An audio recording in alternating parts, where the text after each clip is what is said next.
All right, folks, update on the El Camino. We've got a little problem, and I'm going to show you what it is. Listen.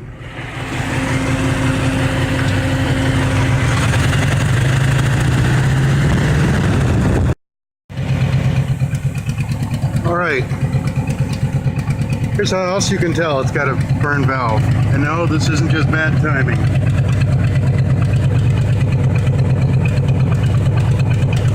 Hear that? It's not an exhaust leak.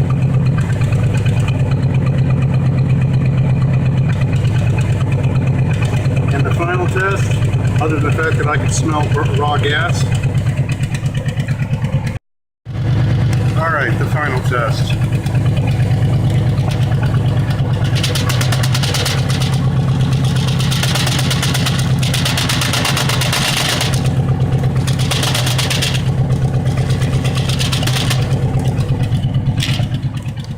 That's a burned exhaust valve, guys.